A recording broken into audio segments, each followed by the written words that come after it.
Welcome back, America. I'm Hugh Hewitt. One of my favorite segments of the week, Bethany Mandel, is with me. She is the author, co-founder of the Mom Wars Substack, which is themomwars.substack.com. She's also the author of Stolen Youth, co-author of that. Bethany, it's been a very bad day for the media. And it began, I began it because I canceled my subscription to The Atlantic. I finally just did an inventory of what I pay for, and I can't pay for this anymore. It's got no value. Corporation for Public Broadcasting closing its doors, announced today. PBS cutting its budget by 21%. MSNBC has changed its name to MS Now and is being widely mocked for the obvious reason that MS is not something you want to, my mother-in-law died from MS and struggled with it for 20 plus years, so it's nothing to laugh about, but MS Now is getting widely panned. So I've been asking Vic Madison, now what media do you actually pay for? So I'm glad that you gave me a heads up that you were going to ask me this question beforehand because I had to think about it. So a couple Substacks, The Free Press and Emily Oster, she does a parenting Substack. Oh yeah, so my daughter tells me all about Emily Oster. Yeah. I love her. So print magazines, this sounds ridiculous, but I pay for the Washington Examiner magazine and Commentary magazine. My husband was an employee at one, is currently an employee at the other, but I do not get comped for either of those and never have. And I think that's ridiculous. But I am a paying subscriber at both because I never got comped, despite my husband working at both. Okay. And then I think we should strike. We should strike. No, I want to be comped, but I'm not comped. So whatever. So I pay for both of those. This is a weird, very niche thing, but the Circle magazine, it's an Orthodox Jewish kids magazine, is my most expensive subscription. It's over $200 a year, and it is fantastic. So if any of your listeners are Orthodox Jews, the Circle. Tell me what very, it is again. Good. The Circle? It's an Orthodox Jewish kids magazine, and it's fantastic. They used to have that one that was in every dentist office. I can't remember what it was. Oh, like highlights or whatever? Highlights, yes. It's awful. It's so bad. During COVID, they were all wearing masks and had articles about how if you care about other people, you'll wear masks. And the Circle magazine didn't know highlights had articles highlights making went fun woke. Of it. Highlights yes, went woke. Yes. Oh no. Yes, It's so bad. So Bethany, my list is I pay for the Wall Street Journal and the Financial Times. I pay for news items. I'm also an investor in that. The Free Press and Commentary, we overlap. I pay for ARC Media, which is Dan Senor's Call Me Back Insider. I pay for Pillar, which is Pillar Catholic, and that's the equivalent of your. I love. I'm Catholic. I and subscribe, but I'm not a Cleveland.com paying for my subscriber. sports stuff.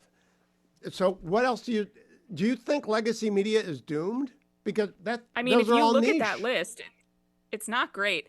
I do subscribe to New York Times cooking only. I didn't know that was an option. Well, I get The Athletic. Only, I think that the cooking section for the New York Times is holding that whole business model afloat because it's fantastic. I think John Podhoretz has made the argument with Seth occasionally that Wordle and cooking is keeping the New York Times afloat. Puzzles, crossword puzzles.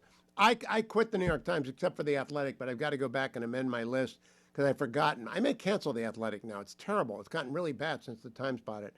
But so the bottom line, do you think in 5 years we'll recognize anything in media? Do you think the Journal and the Financial Times survive?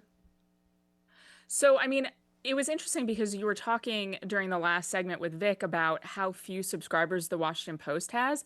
They have Bezos to keep them afloat, and that is how they're afloat. I've heard whisperings, and I think that you actually might have something to do with it, that they're trying to expand their opinion pages to be more representative of folks like us. I'm curious to see how that goes. Have they messaged you? Have they reached out? Oh, absolutely. No, they would never. I have signed a contract with Fox, so I write 2 columns a week for them, and I write for the Examiner, so I'm not going back to the Post. But they haven't. No, they will never go back. They need to lower their demo, Bethany. Yes. Don't you think they ought to be focusing on young moms and young dads? You'd think, right? You'd think. And how hard would that be to do a parents page? It would be like the easiest thing to do in the world is a parents page that was actually for parents. Yeah, so Alyssa Rosenberg just left the Washington Post, and she was very good on that kind of content. And she, full disclosure, she's a friend, and I haven't gotten the scoop of why she left. But if they wanted that content, it should have been through Alyssa Rosenberg. I'm curious to see, but And I'm wondering, you mentioned Emily Oster. Every young mom I know, like you and my daughter and Mary Catherine Ham and all of you, you all read Emily Oster. I'm amazed yep, someone hasn't bought her. I don't mean I buy her. know. I mean buy her product, right? No, Sign her because yeah, for it just sure. brings all the subscribers with her.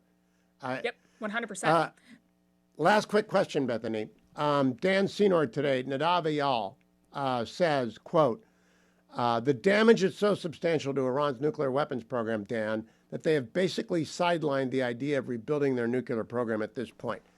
I was stunned to hear that. That's the first I've heard of it. Have you heard that from anyone else? No, I haven't. Was that on the podcast today? Yeah, today's I haven't podcast. caught up. And And what did Nadav is Dan not a say? conservative. Yeah, How did Dan respond? Because today's. he teased the segment saying that they had a disagreement. Was that what they disagreed about? No, no, they did not disagree Oh, about okay. that. They disagreed. You have to listen. I'm not going to ruin the tease. But I do think people ought to subscribe to Call Me Back Insider.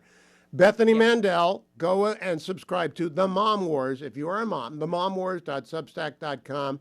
Thank you, Bethany. Go back and I'll talk to the editor about that commentary. I get comped by NRO because I write one piece every 3 years for them, so I would have thought they would comp you for commentary. Thank you, Bethany. Bethany Shondark, by the way, on X. That's her.